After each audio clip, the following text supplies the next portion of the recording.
The purpose of Wealth Talk is to educate, inform, and hopefully entertain you on the subject of building your wealth. Wealth Builders recommends you should always take independent financial, tax, or legal advice before making any decisions around your finances. Today's episode is brought to you by Wealth Builders Membership, a proven step-by-step process that helps you achieve financial security within 2 to 3 years. To find out more, head to wealthbuilders.co.uk/membership. Hello and welcome to this week's episode of Wealth Talk. My name is Christian Rodwell and I am the Membership Director for Wealth Builders. Now, I'm sure that as an avid listener to various podcasts and having read, I suspect, many books about personal development and success, you'll have heard the term mindset come up more than once. Now, I believe there's a good reason for that. However, what does mindset actually mean? Well, a mindset is an established set of attitudes, beliefs, and assumptions that shape how we perceive the world and approach challenges. Now, I guess in simple terms, when we hit challenges, which of course we all do, we have the choice to react to that in different ways. And if we have been working on developing a strong and positive mindset through good habits and good education and really understanding what makes us tick, then we can overcome those challenges more easily and make better, more informed decisions to help us succeed and live a more fulfilling life. And today, I've reached back far into the archives to bring you an interview with Dr. John Demartini, which I had the pleasure of recording for my own Escape the Rat Race radio show some while ago. But it's a good one, and I wanted to share it today with you. So Dr. Demartini is considered one of the world's leading authorities on human behavior and personal development, and he's also the author of 40 self-development books and manuscripts, such as the acclaimed Breakthrough Experience, which has been translated into over 29 languages, and The Values Factor. And I can tell you a big part of it is linked to the priority that you put towards certain values. Now, we develop a habit and a character around what we value most. And when we live according to our values, we achieve much greater things. But the challenge that we all face is that we often allow other people's values to influence us, which leads to procrastination, lack of discipline, and not achieving all of the things which we'd like to. So how can we take this theory and actually implement it into our day-to-day lives? Well, you're about to find out. Hope you enjoy this one. Dr. Demartini, thank you so much for joining us today. I thought it would be such a great opportunity to invite you onto the radio show and share some of your 44 years experience of studying human behavior, if I'm correct, and a number of best-selling books along that time as well. And of course, your methodologies, which are the Demartini method and the value determination process, which you must have helped many, many thousands of people with now. Yes, I have been blessed by that. I have been involved in education this is going on my 45th year, so I've been blessed to get to share it with quite a number of people around the world. Fascinated to find out really where your curiosity with this subject originated from. Well, I had learning problems as a child, and I ended up dropping out of school, and I was a street kid, and I nearly died when I was 17. In a recovery process from that, I was led to a class by an elderly gentleman who inspired me one night in 1 hour with one message.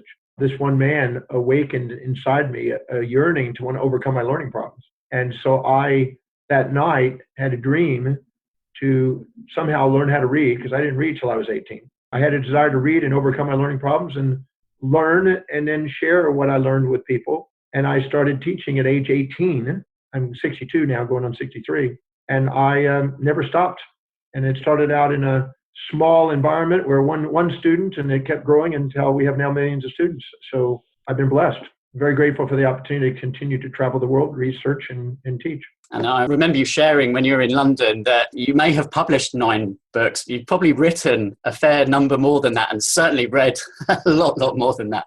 Yes, I've been blessed to read over 30,000 books and write probably between 300 and 400 books now. That's incredible. And is there a process that you use to read those books, such as speed reading? Yeah, I developed my own methodologies over time, slowly but surely. You know, there was times when I used to read.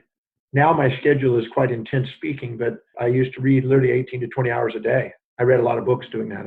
I lived to learn, and I love to share. So I'd learn it and then I'd share it.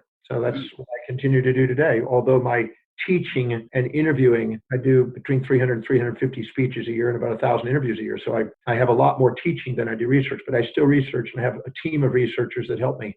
So I've got many people around the world helping me in different fields. So is it fair to say, Dr. Demartini, that ultimately you strive to help people really live congruently, to understand their values and help them to achieve success in their life and understand and define really what success means to every individual? Yes, you said it perfectly.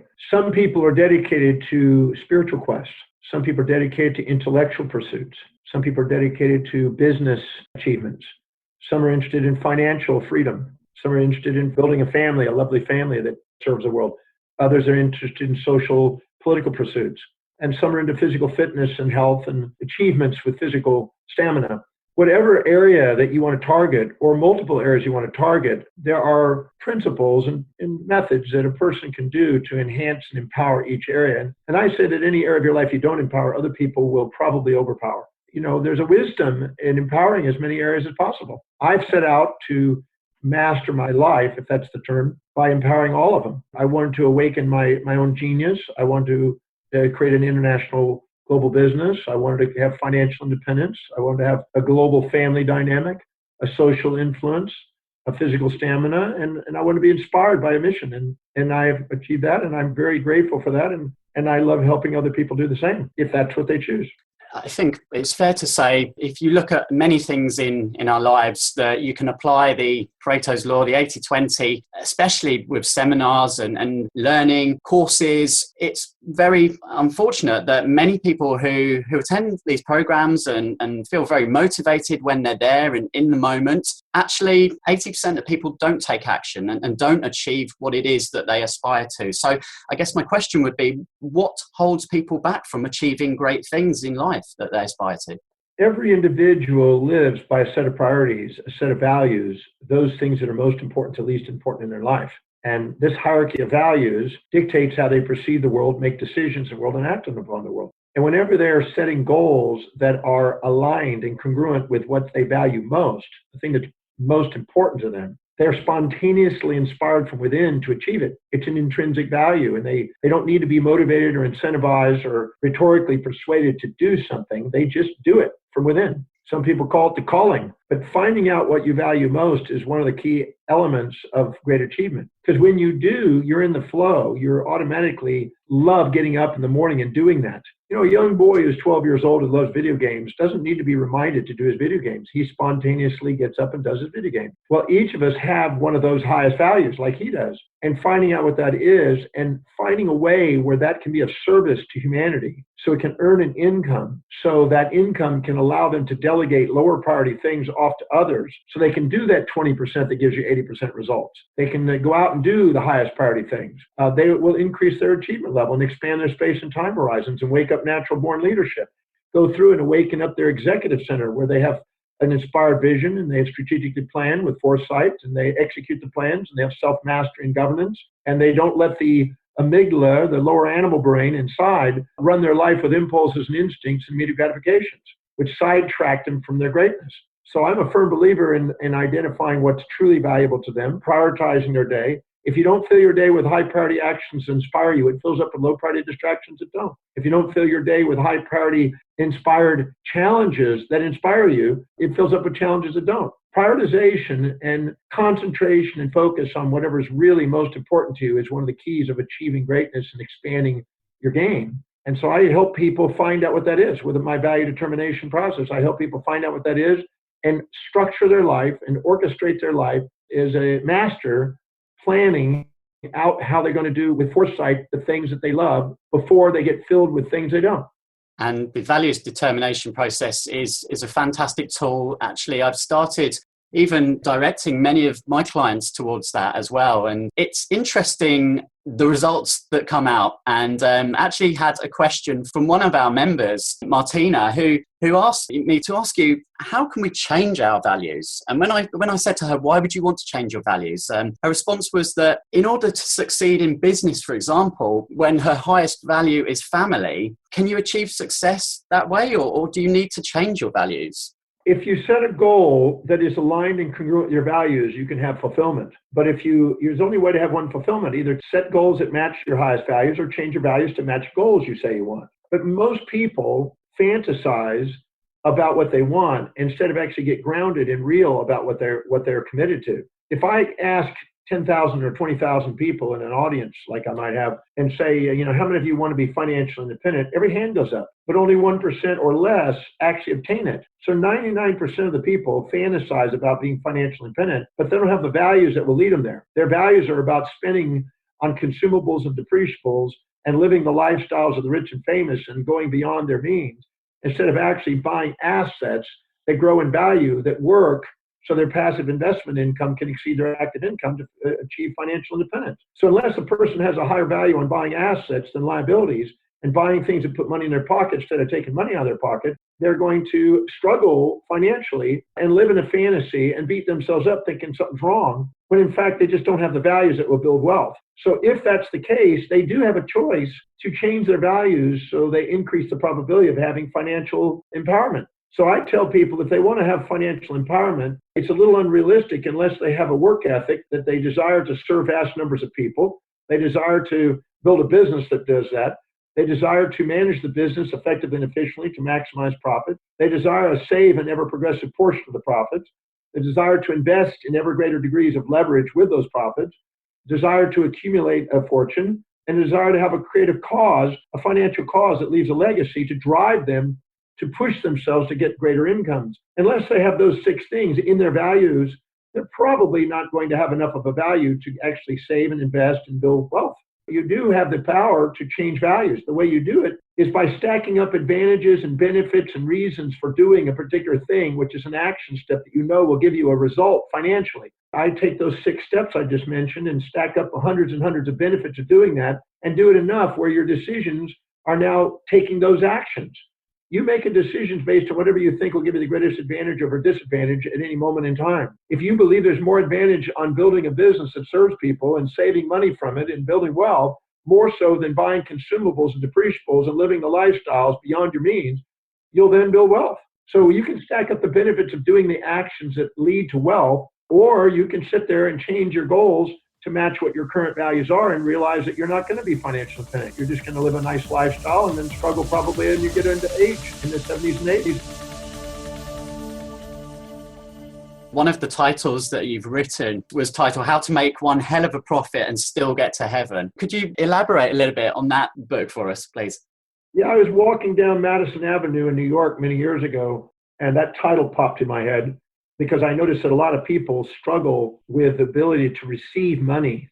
They have this internal guilt process about receiving and thinking somehow if I have money, that's not spiritual or something. And this is basically brainwashed into us by religious ideologies that are really delusions. I'd rather say that if you're doing a service for somebody and it's fairly exchanged, you have a tendency to want to continue doing service with people. So fair exchange is where it's at. We're not here to give away things altruistically. We're here to be in fair exchange and serve people. And so I was trying to get that across in the book, that because there were so many people that had internal conflict about making money. At one time, I've consulted with thousands of people, and I see this commonly, and there's absolutely no reason for it. True mastery of spiritual quest is serving people and also being rewarded. A business has 2 purposes: 1, to serve vast numbers of people, and 2, to have vast rewards. And there's no limits on either one of them, and you deserve to have both. You deserve to have an altruistic and a narcissistic side to yourself, and make sure there's a fair, equitable exchange. That's what's sustainable, and that builds economies, and that builds lives. So the book is about how to transcend any internal conflict or any internal guilt that's stopping you from being willing and capable and deservable of having money. It has helped a lot of people because people don't even realize that they're doing that. In your breakthrough experience, just how quickly can people change their lives around and literally just flip from one negative mindset to walking out, after a few hours or a couple of days and actually just completely seeing the world with a new set of eyes? Well, I've seen different people do different things over different times. Without a question, I've seen people change in one weekend. I mean, my life changed in 1 hour. I was a street kid, and 1 hour later, I had a dream to be an educator, and my life had trajectory changed. So I've seen people's lives change in a weekend. I've seen thousands of people's lives change in a weekend. But I've seen also people have internal conflicts because they learn something and then they've got to process and work through a lot of other issues in their life. And it's unrealistic sometimes for people to expect, if they've got an assortment of issues, to clear one of them and not have to run up against the wall of the other ones. So it depends on, I've had people that come to the breakthrough experience and change their life in one weekend. Absolutely. I've had other people that come 3 or 4 or 5 times and then work through all the issues and then change their life. It all depends on what they're bringing to the table. And I don't know until I see them at the program what is involved. I mean, I've had people that have had all kinds of challenges that they've built up in stories in their life that has to be disassembled and reconstructed in their head for them to allow themselves to go forward. And some people have internal conflicts because they're subordinating to other authorities, and they have what they want and what they think they should have and do is in conflict. So I have to help them transcend the authorities on the outside and give themselves permission to live by the voice and the vision on the inside.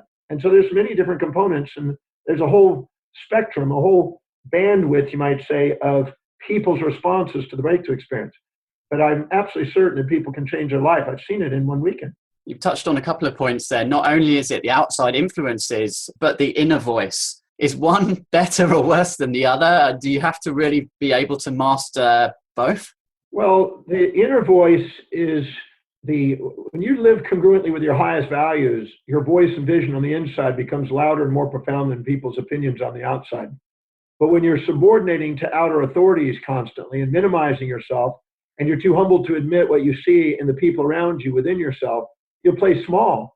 And then you'll have an internal conflict with all the injected values of others clouding the clarity of what you want to dedicate your life to. And then you'll lie to yourself saying, I don't know what I'm committed to. And you'll say, I don't know what my purpose and focus is. In the breakthrough experience, I show them how to dissolve that and how to transcend the authorities on the outside so they give themselves permission to go and shine, not shrink. Because we're not here to live in the shadows of anyone. We're here to stand on the shoulders of giants. That's our real nature. So we have that capacity, and I show people how to awaken it in the breakthrough experience. And it's very rewarding. It's inspiring to watch lives change. I mean, you're in the business too, and you can see that when you get people's lives change, it's one of the most fulfilling things you can do in life.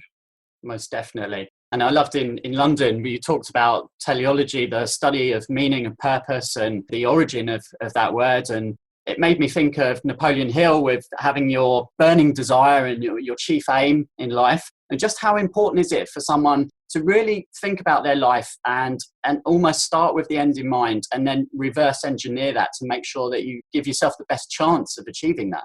You said it perfectly.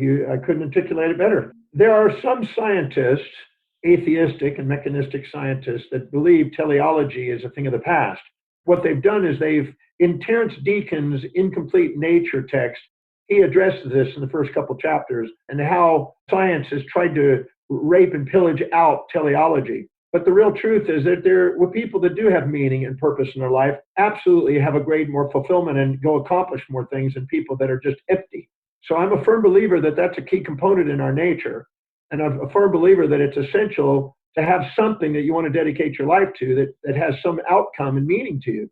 Viktor Frankl demonstrated in the concentration camps when he wrote In Search of Meaning. We have the power to do something extraordinary when we have a big enough reason for doing it. And the why, the cause, the purpose, whatever you want to call it, that teleological outcome is an essential component of mastery. And so I have fun in debating that with some people that want to sit there and kind of live in a purely mechanistic model. But I think that there's a wisdom of accessing what your highest value is and living congruently with it. I've seen repeatedly people do extraordinary things when they're doing that.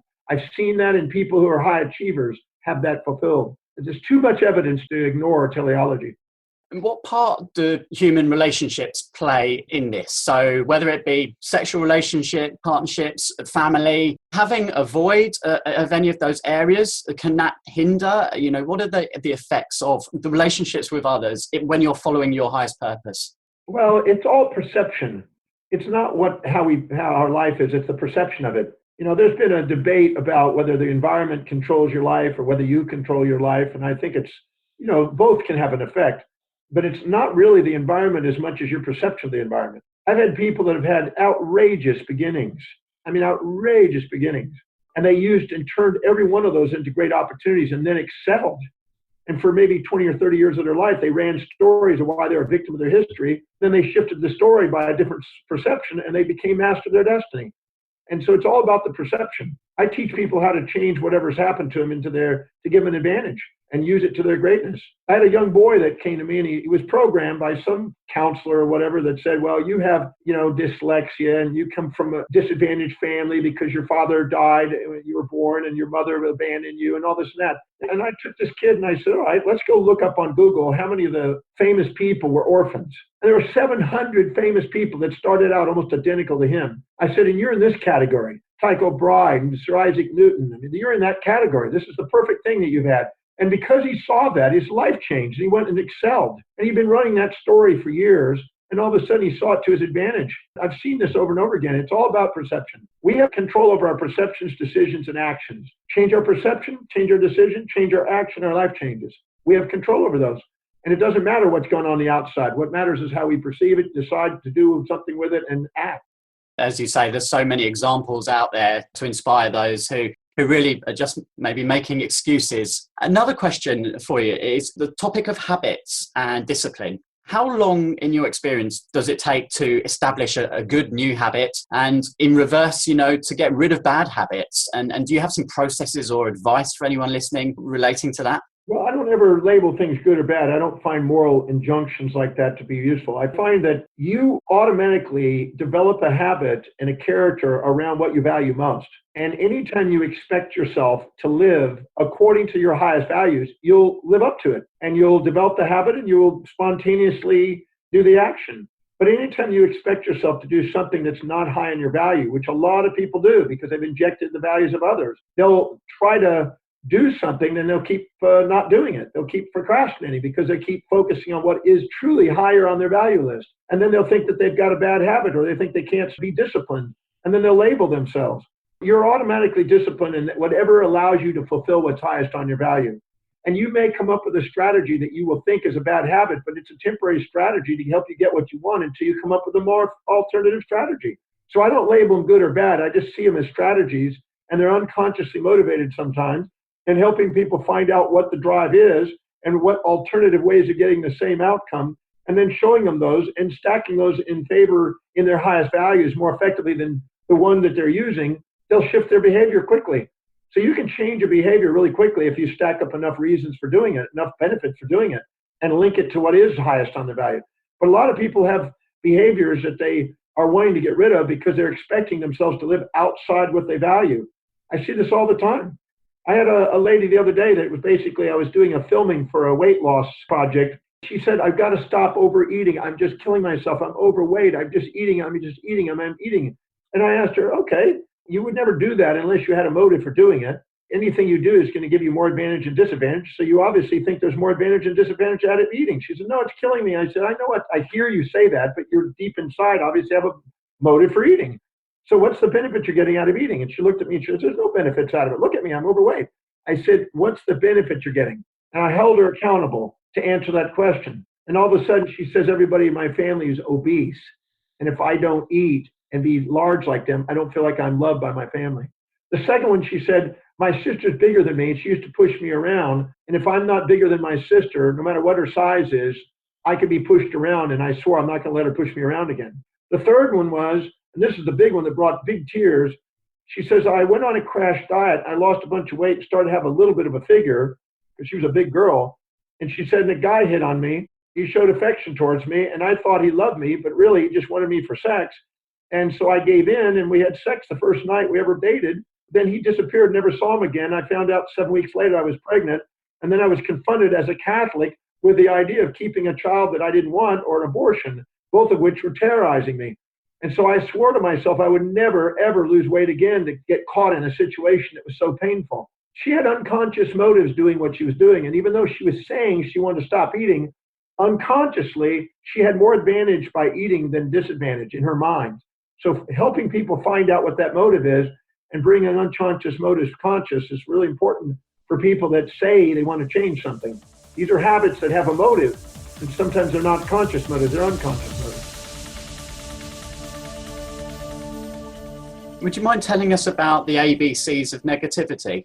Yeah, anytime you set a goal that is not aligned with your own values, or you expect somebody else to live not in their highest values, or you're expecting a one-sided world you're going to have what is called the ABCDs of negativity, which is internal anger and aggression, internal blame and betrayal, feelings of betrayal, internal criticism and challenge, internal despair and depression, the desire to exit and escape, the desire to be frustrated and frightened, and the desire to be grouchy and have grief. These ABCDFGs of negativity, anytime you expect yourself to live outside your own values, you'll have them. Anytime you expect somebody else to live outside their values, you'll project them onto other people. So we have those as feedback mechanisms to let us know we have unrealistic expectations on ourselves or other people. People talk about your inner genius, and I'm guessing that there's going to be a link here to values. And we sometimes talk of your inner genius, it's your personality type, and that your personality type doesn't really change throughout your lifetime. So you'll see people who are naturally creative come up with ideas very easily, and there are others who go out and just connect and love being around people. Others who are better at service and timing, and then maybe others who are focused more on the details and the numbers and strategy. So how does that link with values, and how would you suggest someone discovers their genius and actually knows when they have discovered their genius and that they should follow their flow in that area? I don't like to put labels on people because I have every one of those traits at different moments and different times and different settings. There's times when I'm outgoing and extroverted, and other times I'm more introverted, and sometimes I'm detailed, and sometimes I'm big visionary. I have all those components at different settings. I'll give you a story to start this. About 7 years ago, I was doing a program on comparative sciences, religions, and philosophies of the world. It's a 10-day program I do called the Imperience Series. During a lunch break, I went out to meet with my girlfriend, who is sort of a socialite and knows a lot of people in the city, a lot of wealthy people, in fact. She was having a social luncheon with these people, and they were talking about social gossips going on, what's going on in the city. Now, I'm not in the city of Houston that often, even though I'm born here. I visit there just about 4 times a year. And they were talking about social events and people there that I didn't know anything about. So I sat there at that lunch and didn't say a word. As hard as that may sound, I didn't say a word. I just sat there and listened and was very introverted. And the ladies that she introduced me to never met me before. And when I left to go back to the seminar, they said, well, your boyfriend seems so quiet. He's sort of introverted. He doesn't seem like he's outgoing. He doesn't seem very assertive or aggressive. You know, is he any good in bed? And that's what they said to her. And she laughed. She says, this guy, you have no idea. You just get it. You got him out of context. You put him in front of human behavior in front of 10,000 people, and you'll see this guy a different person. But you put him in a social setting where he's talking about things that doesn't mean anything to him, and he'll quiet. So you got to watch out for labels. Sometimes the psychographics of people and psychometrics of people can be misleading. When people are living congruently with their highest values, they become more outgoing because they're more confident. When they're living in things that are low in their values, they're more introverted. I'm very low in technology. I delegate all technology to the people. I just don't deal with it. I mean, I don't even carry around a cell phone. I delegate everything because I don't want to be distracted from my research. So if I was to go to a conference in Las Vegas on technology, I would be a learned, disabled, attention deficit, quiet, introverted kind of guy. But if I'm sitting at a human behavioral conference, I'd probably be the center of attention. So in that setting, I'm a different personality. So anytime you're setting goals that are congruent to align with your highest values, you'll tend to excel. Just like a 12-year-old who loves his video games, he will automatically conquer the video game and then want to pursue greater video games and go to the more advanced, challenging video game. And whenever you're challenged, that's when you wake up innovation, creativity, and genius. So in your highest value, when you're setting goals that are aligned with that and living congruently with that, you spontaneously wake up your genius capacities. And what that is depends on the individual. Some people wake up their genius capacities raising kids because that's their highest value. Some do it for social causes. Some do it in sports. Some do it in different fields. So the hierarchy of their values is dictating where their genius is going to be awakened. And setting goals that are congruent with highest values is one of the keys of waking genius.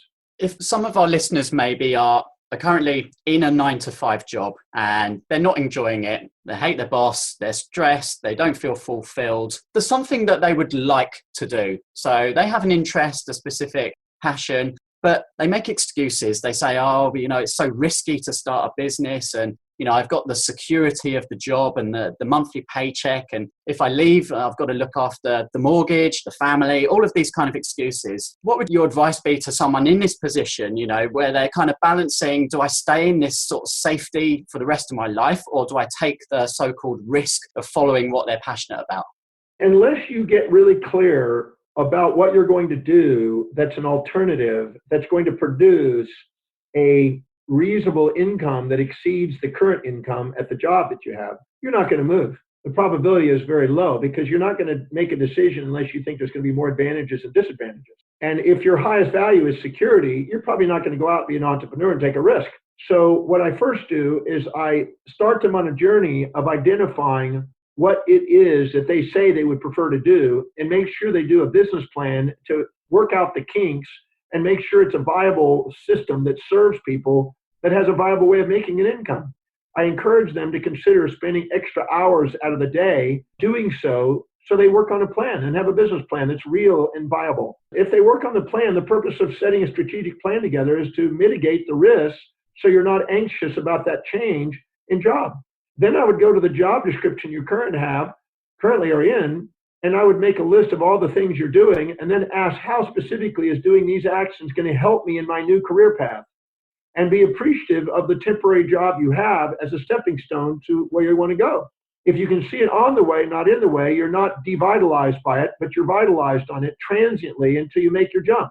But don't make a jump foolishly, make a jump strategically by making sure that you've spent the extra hours building the other business up to cover the security. And once you make the income from the new business, you can say goodbye to the old business or convert the old business into one of your clients. But don't expect to jump without a plan. That's foolish. You won't do it. And appreciate what you do. Every job you have is teaching you something you need on the next step. So see the job you have as a temporary job that's teaching you what you need to go to the next step, and appreciate it. Because otherwise you're weighing yourself down and you'll drain yourself every day going to work. See it on the way, not in the way. See how it's helping you get to the next step, and put in the extra hours to go and build the new career path. Just know that if you don't do that, you'll end up breaking your body down. You'll end up blowing your money on vacations and escape things. Because anytime you're not having meaning and engaged at work, you're uninspired, in other words. Anytime you do, you will automatically go blow your money on immediate gratifying things and consumables that live vicariously through other people's brands instead of build your own brand. And you'll end up blowing your money instead of using your money wisely to go and build something that's next, that's more inspiring for you. If you don't fill your day with high priority actions that inspire you, it's going to keep filling up with low priority distractions that don't. And often someone in that position maybe thinks that the grass is greener on the other side in terms of entrepreneurship, starting their own business, when actually it may not be. And it may just be that their current surroundings, that job is not the right one for them. So it's wise to really be clear about that fact, I think. Well, the thing is the business plan, the purpose of doing a strategic planning in a business is to mitigate risk, to destroy fantasies that you have that are making you not appreciate the job you have. Because sometimes you're comparing your current job to a fantasy that you think is going to be best benefit.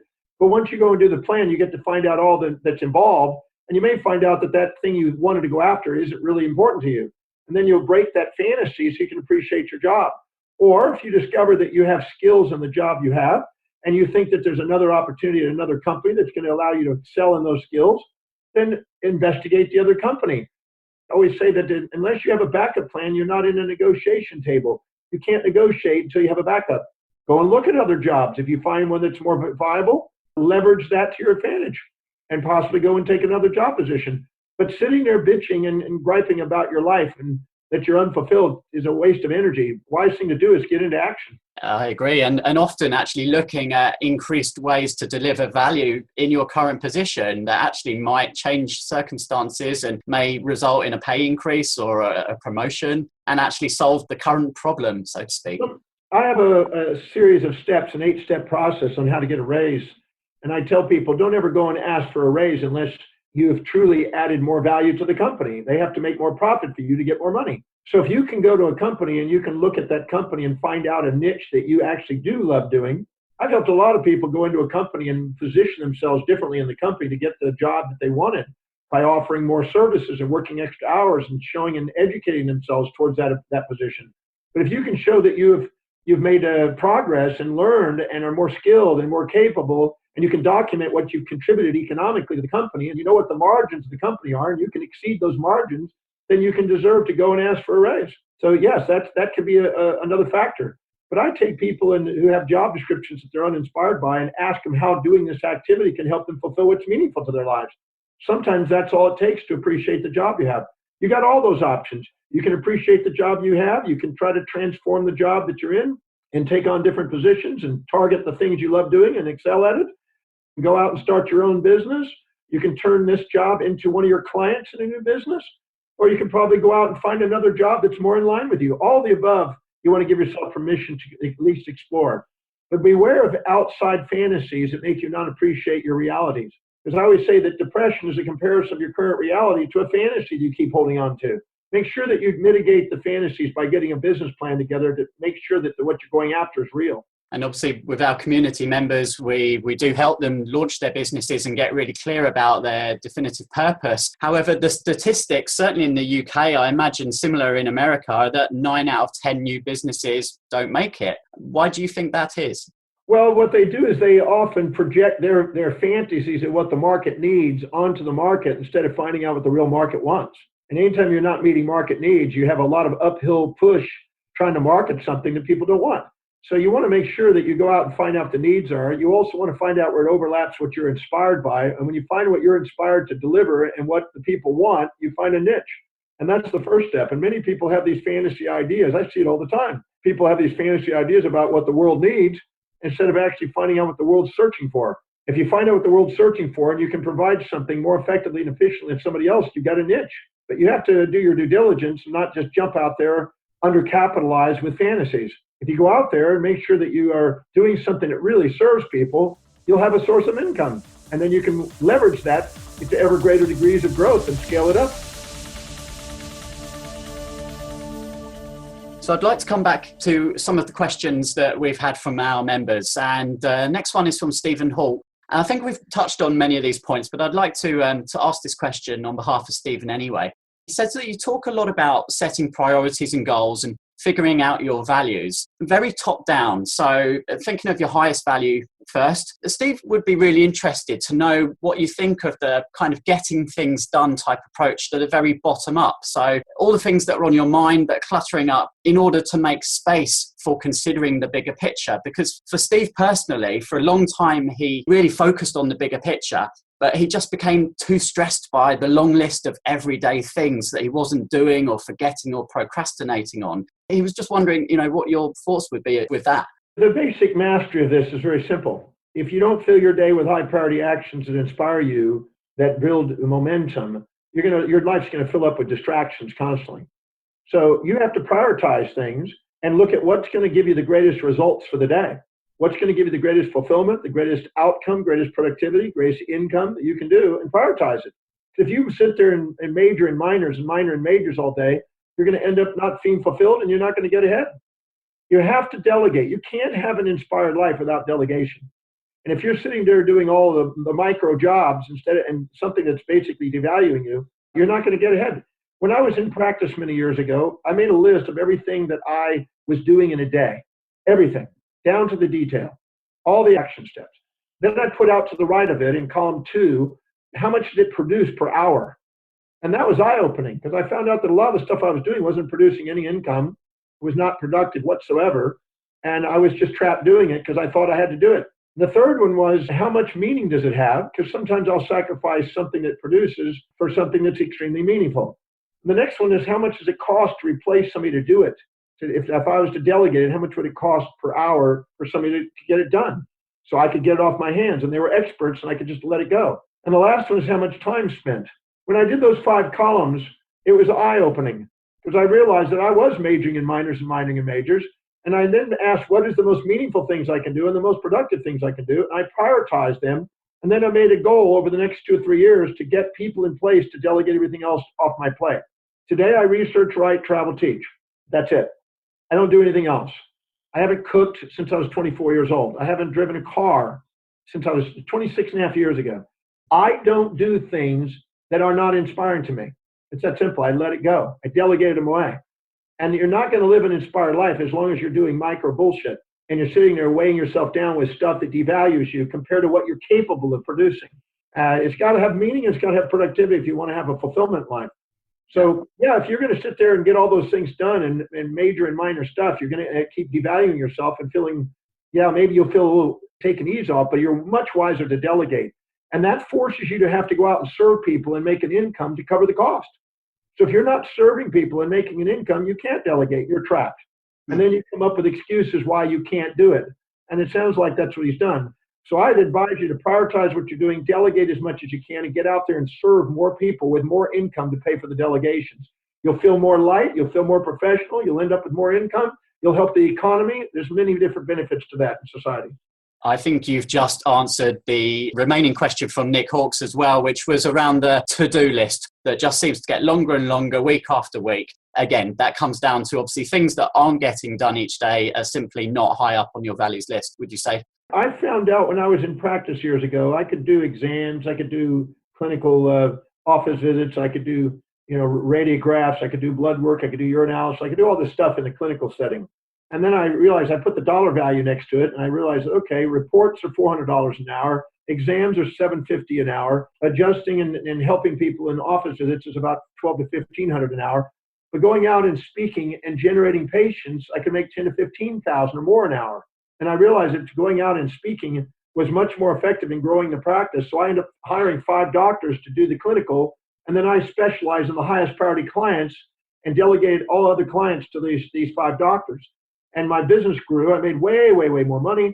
I ended up having way more fulfillment. I was more of a leader. I grew a more efficient business. I employed people. I was a leader. It paid off to get clear about what is really priority. And to-do lists are useful if they're priorities. But to-do lists can just pack up on you, and sometimes you feel obligated to do something. If you're not surrounding yourself with people that are capable of doing the things you need to delegate, you're going to trap yourself. And it's never really been easier, has it, in this day and age with technology the way it is, to find a virtual assistant even at a very reasonable costs, which you can delegate a lot of this to? Well, delegation is finding people who are inspired by their own highest values to do the things you need to delegate, so they're fully engaged, so you don't have to micromanage them and push them to do things and distract yourself from doing what you do best. It's hiring A people around you, not lower C, D, and E, and F kind of people. If you hire A people that are greater at what that you need done than you are, you'll free it up and you're out of it. You don't have to think about it. I haven't written a check or looked at the financial matters of my business. It's all been electronically structured by an expert. I don't have to think about it. All I have to do is go and research, write, travel, teach, and serve people. If I do that, the rest of it's taken care of. And I became financially independent because I let go of all that stuff. Why do a $20 to $50 an hour job and I can do a multiple $1,000 an hour job? It's silly. That leads me on actually to many of our members who are working a 9-to-5 full-time job and starting their own business in the evenings, at weekends, trying to cram everything in, short on time. But there comes that stage where, as you say, you do need to take on additional help. Maybe that's your first employee or outsourcing. How do people know when the time is right? Or would you just say that should be one of your first priorities is to really just remove some of those tasks away from yourself? You go and do that exercise. The exercise I gave you is a gold mine. Make a list of everything you do, find out what it produces per hour, honestly, what it can produce, how much meaning, how much does it cost to delegate. That's all the cost, not just salaries, but every cost involved, and how much time is spent. With that information, you can make wise decisions on what it is to delegate first and second, and third, etc. And if you can go and produce something that's way more productive, and you can be assured that it's going to produce more income than the cost of delegation, it never costs to properly delegate. It only costs to improperly delegate. When you surround yourself with people that are incompetent and people you think that you're more knowledgeable about, instead of getting people that are more skilled and paying the difference and making sure that you're free to go out and do something that produces more income. If I go out and I'm out networking and I'm generating new business and I make way more money doing that than doing a paper report, then delegate the friggin' paper report off your back and get on with doing something that produces. That's more invigorating and more inspiring to you. Otherwise, you're going to weigh yourself down with uninspiring things. It's going to make you burn out. It's liberating yourself through delegation and going at it. And some of it can be outsourced and some can be insourced. But whatever it is, you want to delegate it, because if not, you're trapped by doing low priority stuff. Yeah. I can't imagine doing those things that I did 35 years ago. Can't even imagine doing those things again. I haven't done those 35 years. I wouldn't even think about going back to that, because what I do now is way more productive.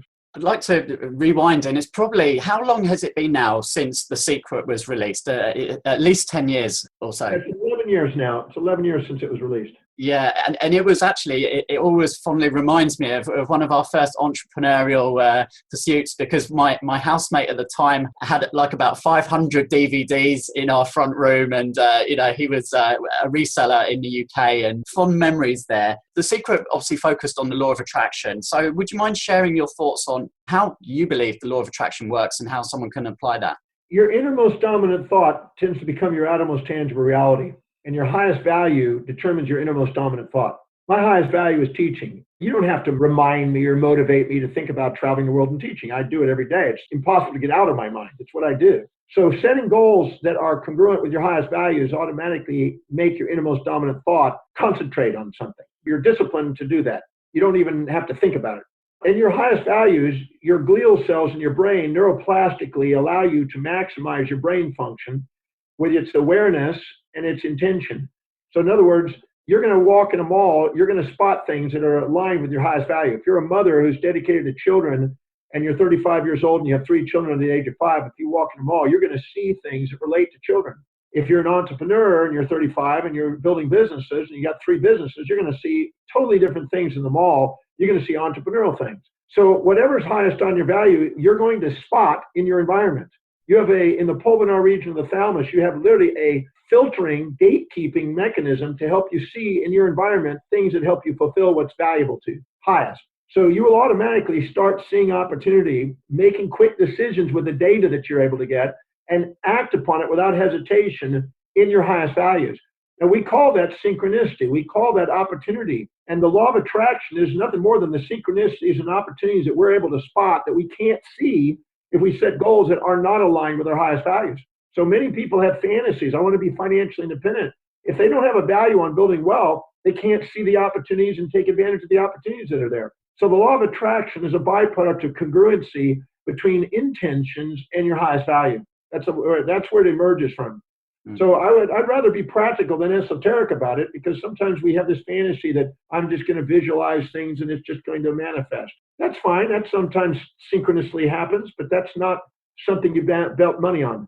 I'd rather bet money on something that we know are facts about the human brain, and that if we set goals that are congruent with the highest values, we have the highest probability of achievement, the highest probability of noticing opportunities, making decisions, and acting on them. So to me, I'd want that in my advantage. The law of attraction is a reflection of congruency between your intentions and your highest values. It's fascinating how everything links back to your values and consistency and discipline as well. I imagine, again, both of those fall into place when you're following your highest value. The people I know that do it have done excellent and have done exceedingly powerful things are the ones that I find most congruent. They're very clear about what their objective is. I have a friend who's in Australia, is building a city inside a city. It's amazing what he's doing, and he's extremely focused. He's extremely targeted, and he's very clear on his highest values, and he's on a mission to fulfill it. And he's doing extraordinary things, and opportunities and ideas and people and all kinds of things just keep manifesting in his life. And it's purely because of congruency, because 10 years ago, that wasn't there. But once he got clear, and once he got congruent, his executive center saw inspired vision, strategically planned it out, executed the plans, and has self-governance. That's the beauty of the executive center in the brain, the medial prefrontal cortex. That area of the brain awakens and gets blood glucose and oxygen when we're congruent with our highest values. And that is where our highest mastery comes from. He's a perfect example of that. I've seen people in sports that are incredibly focused. I've seen people in business that are incredibly focused, that are congruent. That is the number one thing. That's why I target that and emphasize that every talk I do around the world, because that is the most fundamental principle of human behavior. When the why is strong enough, the how will take care of itself. I learned that about 20 years old from an Amway guy. I have to say that that's still accurate today. If you've got a big enough reason for doing it, you'll get it done. So you've inspired thousands, if not millions of people around the world. I'd love to know, who inspires you, Dr. Demartini? Oh, that's a good one. I've had many mentors along the journey, but most of them have been the great texts. I've read 30,000 plus texts, and I've stood on the shoulders of a lot of great minds, all the great Greek philosophers, all the way to modern philosophers, the great theologians, the mystics, great business leaders, great financial leaders. I try to put my hand in the pot of glue of the greatest minds and greatest thinkers on the planet that have made the greatest contributions to the planet in every field. Anybody who's a neologist and the founder of a new industry or new discipline, I study the lives of them. They've all been an influence and mentors along the way. And I've done my best to own the traits of whatever I see in them and see where I have those same behaviors, because I believe that nothing's missing in people. And the only reason they're playing small is because they're thinking things are missing in them. So I go through and identify great actions in people and find out where I demonstrate them and awaken them. And I find that that's very productive. But I have hundreds and hundreds of great mentors that have been in my life. But physical mentors, I've had Paul Bragg, I've had Howard Hughes, I've had Jim Parker, I've had many different people along the way, Warren Buffett, lots of people that have assisted me in my journey in each of the areas of life. There's been physical and people that I've read. Both of them have been great mentors. Do you have a daily discipline? Do you have a morning ritual? Certain things that you follow every day that keep you on track? I don't go to bed at night until I've documented all the things that I'm grateful for. I've got the largest collection of gratitudes of anybody I've met. There's thousands and thousands of pages of those gratefuls, because I found out that if I document what I did achieve and what I am grateful for each night, I go to bed with a more centered place, and I wake up with more inspiration the next morning. And then in the morning, I get up and I ask, what are the 7 highest priority action steps I can do today that can help me fulfill my mission on earth? Now, I've been doing that so long that the same answers keep showing up. So it's research, write, travel, teach. So I do that every day. I research every single day. I write every single day. I travel most days, and I teach most every day. Either we're doing interviews or doing live presentations, or somehow I teach, writing articles or something. And those are the things that I love doing, but I do it. I eat really to live. I don't live to eat. So at breakfast, I have fresh fruit, and I have yogurt, multigrain toast, or some sort of multigrain. I usually have fish, fowl, or chicken and vegetables at lunch or dinner. I'm a really simple guy. I eat to perform. I don't spend long hours doing long social bullshit. I'm focused on what it is that inspires me, and I get after it. I have a simple life, and I have a very intense day. I usually do at least 16 to 18 hours a day, sometimes 20. Thank you for sharing that. And sometimes we hear of the very successful people, Mark Zuckerberg, an example, he always wears, black t-shirts because he just wants to remove those kind of obsolete decision-making processes that, just don't need to take up his brain space. At age 23, I got a job at selling suits at Penny's department store. And I was starting into professional school, and I had to get a job, so I went there and did that. And I saw the impact that wearing a suit was. I noticed that people treated me differently. I noticed opportunities were more abundant. And so I realized that. So I have sort of a brand of wearing a nice suit. We also have a Demartini fashion company, because I believe that if you treat yourself and respectfully dress, it will impact the opportunities in your life. It depends on what your career is, but I usually like to dress up. I like quality clothes. I've got an Italian gene in me, and I think that that's my thing. So I rarely do a seminar without my suit. And some people say, you do everything in a suit. Well, I'm either in my birthday suit or my regular suit. I've even rode camels in my suit. I like that, but that's just my thing. That doesn't mean that's an advantage to anybody. It's just my thing. I love a quality outfit that I enjoy wearing. That everybody has their little focus that they do, and that's one of mine. The point you're making there is to feel comfortable in yourself, comfortable in your own skin, whatever that may be, whether that's dressing up or just being casual. Well, I found that the way people treated me was different by the way I dressed. So I thought, why would I not use that to my advantage? That's silly. And it's paid off. I was the only person in professional school that wore a professional outfit every single day through school. I figured that if I'm going to be a professional, I might as well start now. And everybody laughed at me when I was in school, but they didn't laugh at me by the time I graduated. Dr. Demartini, we're coming to the end of our conversation. It's been absolutely a delight speaking with you. I'd love to leave our listeners with one question, which I'll put to you, which is, what would you want your legacy to be? Well, I'm a firm believer that there's a real magnificence in people that they don't always honor. And I love helping people find the hidden order in their daily chaos and find the inner magnificence to their outer illusions and help them break through whatever limitations they have in their life. And so my legacy is basically the Demartini Prize, which I want to have compete with the Nobel Prize. It's a fund that I put together that will provide income to people that do extraordinary things. And I wanted to compete dollar for dollar for the Nobel Prize. I want my foundation to continue. I want my institute to go on and educate people with my facilitators. And now my daughter's carrying on some of that work. I want my body of work to be left out there that people will use and take advantage of to be able to keep accomplishing and achieving what they want in life. I want to inspire people, and I want to do that after life. I figure that if necessary, if people need to reach me, they can go to a Ouija board and they can communicate with me, and I'll do seminars through Ouija boards. You've not thought about the virtual reality opportunities that are forthcoming? Yeah, I had a thing. I wrote a posthumous biography that's a 26-page document of how I want to be perceived 1,000 years from now. And lo and behold, 2009-10, I was asked to speak in Austria at the Melk Abbey with 200 individuals that were leaders in the world. And it was a very inspiring thing. Muhammad Yunus was there, the Dalai Lama was there, and I got to be one of the 12 speakers. At the end of the speech, they took the speakers, 12 speakers, and they took, in a stainless steel cylinder, they took their quotations and teachings, wrapped them up and calligraphied them into a stainless steel airtight cylinder, and stuck them in the Infinity of Divinity library shelf to be stored for 1,000 years into their library shelves where they keep ancient scrolls. And that's when I realized that if I have a goal, an immortal goal, I can create an immortal outcome. So many people say they're immortal souls, but very few people write immortal goals. But unless you have goals beyond your life, you probably won't get the most out of your life. If people would like to reach out, get in touch, I know you obviously speaking, numerous different events. What's the best way for someone to connect and find out more about you? Well, just simply go to drdemartini.com, drdemartini.com. I think you can find me on the internet. I'm all over the internet. So if you go on there and go to the website, it's an educational website. You can look at radio, television, newspapers, magazines, articles, inspired writings, products, YouTube. There's everything there just to educate people. So people can take advantage of that and they can learn about what I'm doing, where I'm at.